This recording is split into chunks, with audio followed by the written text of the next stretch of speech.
ይስጥልን ውድ ኢትዮ ከረንት የዩቲዩብ ገጽ ተከታዮችና አድማጮች እንደምን አላችሁ? ለዕለቱ የተመራረጡትን አርዕስተ ዜና ወደ እናንተ ይዘን ቀርበናል። የአሜሪካው ፕሬዝዳንት ትራምፕ ኢራን በአንድ ምሽት ውስጥ ሙሉ በሙሉ ልትወድም ሰዓቱ ደርሷል አሉ። ኢራንም እኛም የምንሰራውን ያዩታል ሲሉ መልስ ሰጥታለች። የአሜሪካው ፕሬዝዳንት ትራምፕ ኢራንን በአንድ ምሽት ውስጥ ሙሉ በሙሉ ልትወድም እንደምትችል በመግለጽ ከፍተኛ ማስጠንቀቂያ ሰጥተዋል። በዚህም ጉዳይ የዜና ጥንቅራችን አካተናል። የአሜሪካው ፕሬዝዳንት ትራምፕ ኢራን የኒኩሌር ባለቤት እንድትሆን በፍጹም አንፈቅድም አሉ። ፕሬዝዳንት ዶናልድ ትራምፕ የአሜሪካ ውጭ ጉዳይ ፖሊሲ ዋነኛው ግቡ የኢራን የኒኩሌር መርሃ ግብር ማቆም መሆኑን በድጋሚ በጽኑ አስታውቋል። በዝርዝር ዜና እንመለስበታለን። ኢራን ጉልህ የሰላም እቅድ ያቀርባለች ተብሏል። የአሜሪካው ፕሬዝዳንት ትራምፕ ኢራን በድርድር ሂደቱ በንቃት እየተሳተፈች ትገኛለች ነው ያሉት። ትራምፕ ኢራን ጉልህ የሰላም እቅድ ያቀርባለች በማለት ሂደቱን አድንቀዋል። እቅዱ ብቻ በቂ አይደለም ሲሉ ተናግረዋል። ጥሩ መተማመን አለ፣ ከዚህ አካሄድ ስምምነት ላይ ከደረስ በፍጥነት እንወጣለን ብለዋል። ትራምፕ አክለም ኢራን መልሶ ለመገንባት 15 ዓመታት ይፈጅባታል ሲሉ ተናግረዋል። በዜና ጥንቅራችን አካተናል። የአሜሪካው ፕሬዝዳንት ትራምፕ በአንድ ጊዜ 155 የጦር አውሮፕላን ተሳትፈዋል አሉ። የአሜሪካው ፕሬዝዳንት ትራምፕ በኢራን በተካሄደው ሁለተኛው አብራሪ የማዳን ተልዕኮ 155 የጦር አውሮፕላኑ ያሳተፈ እንደነበር ገለጹ። የመጀመሪያው ፓይለት ለመያዝ ቀን ለ7 ሰዓት በረራ ላይ ነበር። ሁለተኛው ፓይለት ለመያዝ ሌሊት 7 ሰዓት በላይ በኢራን ሰማይ ላይ በረናል ያሉ ሲሆን ኢራን የአየር ክልል ሙሉ በሙሉ ስለተቆጣጠር ነው ኢራን ምንም ማድረግ አልቻለችም ነበር ሲሉም ተደምጠዋል። በዚህም ጉዳይ የዜና ትንታኔ ያካተናል። የኢራን ምክትል ጠቅላይ ሚኒስተር በሻሪፍ ዩኒቨርሲቲ የተፈጸመውን ጥቃት በመተቸት የትራምፕ አረመኔነት ያሳያል ሲሉ አውግዘዋል። በዜና ትንታኔ እንመለስበታለን። ትራምፕ የማስጠንቀቂያዎች ምክንያት የባብ ኤልመንደብ ወሽመጥ ለመዝጋት ዝታለች። ወሳኙ የቀጠናው የውሃ መስመር የሆነው ሆርሙዝ ወሽመጥ ከተዘጋ በኋላ አሁን ደግሞ የባብ ኤልመንደብ ወሽመጥን የመስተጓጎል አደጋ ተጋርጦበታል። በዜና ጥንቅራችን አካተናል። የአሜሪካው ፕሬዝዳንት ትራምፕ ብዙ ነቀፌታ ቀረበባቸው። ከስልጣን ይውረድ የሚል ጥሪም ተደርጎባቸዋል። በዜና ጥንቅራችን አካተናል። ቆይታቸው መሰሙት ይሆናል። ኢራን ለጊዜያዊ የተኩስ አቁም ስምምነት ስትል የሆርሙዝ ስርጥ ለመክፈት ፍቃደኛ እንዳልሆነች አንድ የሀገሪቱ ባለስልጣን ለሮይተርስ ተናግረዋል። በዜና ጥንቅራችን አካተናል። እነዚህን የመሳሰሉ አርዕስተ ዜና ወደ እናንተ ይዘን ቀርበናል። ቤተሰብ ለመሆን ላይክ፣ ሼር፣ ሰብስክራይብ ማድረግዎን እንዳይረሱ። ኢራን በአንድ ምሽት ውስጥ ሙሉ በሙሉ ልትወድም ሰዓቱ ደርሷል አሉ። የአሜሪካው ፕሬዝዳንት ትራምፕ እኛ የምንሰራውን ያውታል ሲሉ ኢራን መግለጫ ሰጥታለች። የአሜሪካው ፕሬዝዳንት ትራምፕ ኢራን በአንድ ምሽት ውስጥ ሙሉ በሙሉ ልትወድም እንደምትችል በመግለጽ ከፍተኛ ማስጠንቀቂያ ሰጥተዋል። ትራምፕ በሰጡት መግለጫ ኢራን ትልቅ ሀገር ብትሆንም የመዋጋት አቅም እንደሌላት በመጥቀስ ሀገሪቷ አዲስ ስምምነት እንድትፈጽምና ሆርሙዝ ስርጥ እንድትከፍት የተሰጠ ቀነ ገደብ ላይ እንደሚያበቃ አስታውቀዋል። ጥቃቱ ሌሊት 9 ሰዓት ከ47 ላይ እንደሚጀምርና ከዚህ ቀደም ታይቶ የማይታወቅ እንደሚሆን የዛቱት ትራምፕ ከጥቃቱ በኋላ የኢራን ኃይል ማመንጫ የሆነም የድልድይ እንደማይኖራት ወደ ድንጋይ ዘመን እንደምትመለስ ገልጸዋል። ኢራን በበኩሏ የቀረበላትን ቀነ ገደብና ማስጠንቀቂያ ውድቅ ማድረጓን ተከትሎ መላው ዓለም በቀጠናው የሚፈጠረው ሁኔታ በከፍተኛ ጉጉትና ስጋት ላይ ይገኛል። ኢራን እርስዎ አይፎክሩ፣ ቀጥታ ወደ ተግባር ይግቡና እኛም የምንሰራውን ያውታል ስትል በ10 ቀነ ገደብ ውስጥ መናገሯ ይታወሳል። ፕሬዝዳንት ዶናልድ ትራምፕ ኢራን የኒኩሌር ባለቤት እንድትሆን በፍጹም አንፈቅድም አሉ። ፕሬዝዳንት ትራምፕ የውጭ ጉዳይ ፖሊሲያቸው ዋነኛ ግቡ የኢራን የኒኩሌር መርሃ ግብር ማቆም መሆኑን በድጋሚ በጽኑ አስታወቁ። ፕሬዝዳንቱ በሰጡት መግለጫ ኢራን የኒኩሌር መሳሪያ በታጠቀች ሀገር መሆን ለዓለም ሰላምና እጅግ ደህንነት አደገኛና ታላቅ ስጋት በመሆኗ በጥብቅ አስምረውበታል። ይህ የማይናወጠው የአሜሪካ አቋም ኢራን ማንኛውንም አይነት የኒኩሌር አቅም እንዳታገኝ ለማድረግ ማንኛውም አስፈላጊ እርምጃ መውሰድ ያካትታል ብለዋል። ፕሬዝዳንት ትራምፕ የኒኩሌር የታጠቀች ኢራን መካከለኛው ምስራቅ ብቻ ሳይሆን መላው ዓለም ላይ ከፍተኛ ለመረጋጋት እንደምትፈጥር በማስገንዘብ አሜሪካ በሀገሪቱ ውስጥ የጣለችውን የኢኮኖሚና ዲፕሎማሲ ጫና ተጠናክሮ እንደሚቀጥል አመላክተዋል።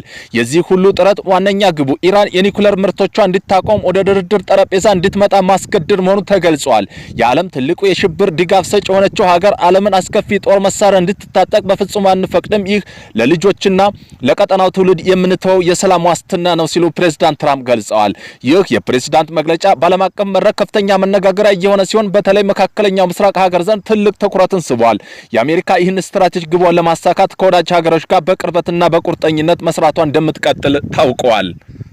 ዶናልድ ትራምፕ ኢራንን ባንድ ሌሊት ሙሉ በሙሉ ማውደም እንችላለን ሲሉ ዛቱ። የአሜሪካ ወታደራዊ ኃይል ኢራን ባንድ ሌሊት ሙሉ በሙሉ የማውደም አቅም እንዳለው ፕሬዝዳንት ትራምፕ ተናግረዋል። ይህ ያሉት ዛሬ ምሽት በሰጡት መግለጫ ነው። ፕሬዝዳንቱ መላው ኢራን ባንድ ሌሊት ልናጠፋ ልናወድም እንችላለን፣ እርምጃ ምናልባት ነገ ሌሊት ሊሆን ይችላል ሲሉ ዝተዋል። ትራምፕ ለኢራን የመጨረሻ ጊዜ ገደብ ያስቀመጡ ሲሆን በዚህ መሰረት ኢራን ነገ ማክሰኞ ምሽት ድረስ ስምምነት ካልደረሰች ሆርሙዝ ስርጥም ካልከፈተ አሜሪካ እስካሁን ያልታየ እጅግ ከፍተኛ ጥቃት እንደምትሰነዝር አስጠንቅቀዋል። ጥቃቱ የሚያተኩረው በኢራን የኃይል ማመንጫና ድልድዮች ላይ እንደሚሆን ተናግረዋል። ይህ በእንዲህ እንዳለ የኢራን ከፍተኛ ወታደራዊ ክንፍ የሆነው አብዮታዊ ዘብ IRGC የደህንነትና የመረጃ ኃላፊ መገደሉን ተከትሎ እጅግ ከፍተኛ አጸፋ ጥቃት እንደሚሰነዝር አስታውቀዋል። የኢራን ምክትል ጠቅላይ ሚኒስትር በሻሪፍ ዩኒቨርሲቲ የተፈጸመውን ጥቃት በመተቸት የትራምፕ አረመኔነት ያሳያል ሲሉ አገዙ። የኢራን ቀዳሚ ምክትል ፕሬዝዳንት ሞሐመድ ሬዛ አሪፍ አሜሪካ በቴህራን ሻሪፍ ቴክኖሎጂ ዩኒቨርሲቲ ኢላማ በማድረግ የፈጸመችውን የቦምብ ጥቃት በመኮነን ጥቃት አውግዘዋል። በሻሪፍ ዩኒቨርሲቲ ላይ የደረሰው የቦምብ ጥቃት የትራምፕ እብድነት እውቀት ጠልነት ምልክት ነው ሲሉ አፍሪዝ በኤክስ ገጻቸው በለጠፉ መልእክት አጋርተዋል። ስታንፎርድ ዩኒቨርሲቲ የተማሩና መሐንዲስ የሆኑት አሪፍ ስለ ጥቃቱ ሲናገሩ ትራምፕ የኢራን እውቀት በቦምብ ለመደምሰስ ሊያጠፋ ሊያስቡ ኢራናዊን እውነት በኮንክሪት ውስጥ እንዳልተገነባ እንኳን ሊረዱ አይችሉም። የኛ እውቀት በሰው ላይ የተመሰረተ ነው ብለዋል። በታሪክ ውስጥ የሳይንስና ከኢራን ሕዝብ ማውጣት የቻለ አረመኔነት ድርጊት የለም። ሳይንስ በነፍሳችን ውስጥ የተመሰረተ ነው። ይህ ምሽግ አይፈርስም ሲሉ አክለዋል። ዩናይትድ ስቴትስ ሰኞ ዕለት ስለፈጸመችው ጥቃት የሰጠችው አስተያየት የለም። በሸሪፍ ዩኒቨርሲቲ በኢራን ውስጥ ሳይንሳዊ ጥናት ለማስፋፋት የሚጫወተው ሚና በአሜሪካ ውስጥ ካሉ የማንቸስተር የቴክኖሎጂ ተቋም ጋር ይነጻጸራል። ዩኒቨርሲቲው ጋር ግንኙነት ያላቸው በርካታ ፕሮፌሰር ከሀገሪቱ የኒውክሌር ፕሮግራም ጋር ግንኙነት አላቸው በሚል ተከሰው ተገድለዋል። በትራምፕ ማስጠንቀቂያዊ ምክንያት የባብ ኤልመንደብ ወሽመጥን ለመዝጋት ዛተች። ወሳኝ የቀጠናዊ ውሃ መስመር የሆነው ሆርሙዝ ወሽመጥ ከተዘጋ በኋላ አሁን ደግሞ የባብ ኤልመንደብ ወሽመጥ የመስተጓጎል አደጋ ተጋርጦበታል። የአሜሪካው ፕሬዝዳንት ዶናልድ ትራምፕ በኢራን ተመተው የወደቀችው አውሮፕላን አብራሪ በአሜሪካ ኃይሎች ከተረፉ በኋላ ኢራን ማክሰኞ ቀነ ገደብ ድረስ የሆርሙዝ ወሽመጥ ካልከፈተች በሀገሪቱና በመሰረተ ልማቶች ጥቃት እንደሚያደርሱ ጠንካራ ቃላት የታከሉባቸው ዛቻ እሁድ ዕለት ሰንዝረዋል። ኢራን ባለፈው ሳምንት መጨረሻ ጎረቤት የባህረ ሰላጤው አረብ ሀገራት የኤነርጂ መሰረተ ልማቱ ላይ ጥቃት የፈጸመች ሲሆን አረብ ሀገራት ገብ መሬት አቅራቢያ የሚገኘው የባብ ኤልመንደብ ወሽመጥን ለመገደብ ዝታለች። 32 ኪሎ ሜትር ስፋት ያለው የባብ ኤልመንደብ ወሽመጥ ቀይ ባህርን ከኤርበር ባህረ ሰላጤ ከአረብ ባህር ጋር ያገናኘዋል። የዓለም ንግድ ልውውጥ 12 በመቶ ያህል አብዛኛውን በዚህ ወሽመጥ በኩል ያልፋል። በተጨማሪም ዓለም አቀፍ የነዳጅ ንግድ በጣም ስራ የሚበዛባቸው መንገዶች አንዱ ነው። እንደ አሜሪካ ኢነርጂ መረጃ ኤጀንሲ ገለጻ በወሽመጡ 2024 በቀን 4 ሚሊዮን በርሜል የሚሆን ዲፍዲፍ ዘይት ያስተላልፍ ነበር። ሆርሙዝ ወሽመጥ ከተዘጋ በኋላ ሳውዲ አረቢያ በቀን በሚሊዮን የሚቆጠሩ በርሜል ድፍድፍ ዘይት በባብ ኤልመንደብ በኩል እየላከች ትገኛለች።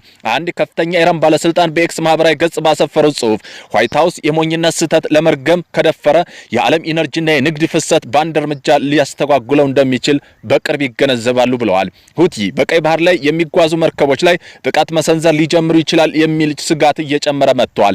ኢራን ከየመን አማጺ ቡድን ጋር የቅርብ ግንኙነት አላቸው። በባብ ኤልመንደብ በኩል የሚደረገው ጉዞ ማስተጓጎል የመርከብ ኩባንያ ልክ በ2024 እና 2025 እንዳደረጉት መርከቦች በደቡብ አፍሪካ እንዲዞሩ ያስገድዳቸዋል።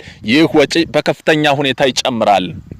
የአሜሪካው ፕሬዝዳንት ትራምፕ ኢራንን አጥፍተናል ትላለህ፣ ግን አሜሪካ አሁንም ጦርነት ላይ ነች። ይህ ለምን ሆነ? ትራምፕ ኢራን ትልቅ አገር ናት፣ መዋጋት ግን አይችሉም፣ አቅም የላቸውም፣ የአሜሪካ ጀቶች በለመጣል እድለኛ ነበሩ ሲሉ የተለመደ አወዛጋቢ ምላሽ ሰጥተዋል።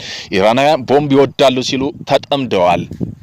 በመሆኑም ትራምፕ ከስልጣን ይነሱ። የአሜሪካ የህግ አውጪ አዲስ ጥሪ። ፕሬዝዳንት ትራምፕ በኢራን ሲቪል መሰረተ ልማቱ ላይ የሰነዘሩት የጥቃት ዛቻ ከፍተኛ ቁጣ ቀሰቀሰ። ኮንግረስ አባል ያስሚን አንሳሪና ኢልሃን ኦማር ድርጊቱ የጦር ወንጀለኛ ሙከራ ሲሉ የፈረጁ ሲሆን ፕሬዝዳንቱ ለሀገር ስጋት በመሆናቸው በ25ኛ የህገ መንግስት ማሻሻያ አማካኝነት ከስልጣን እንዲወገዱ ጠይቀዋል።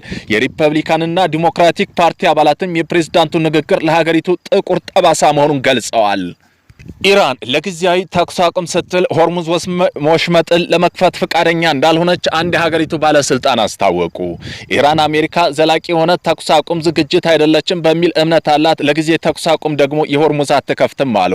ኢራን የፓኪስታን በኩል የቀረበላትን የተኩስ አቁም የሰላም ጥሪ እየገመገመች እንደሆነ የተረጋገጠ ቢሆንም በዚህ ላይ አስቸኳይ ውሳኔ እንድትሰጥ የሚያደርግ ጫና ወይም የጊዜ ገደብ እንደማትቀበል አስታውቃለች።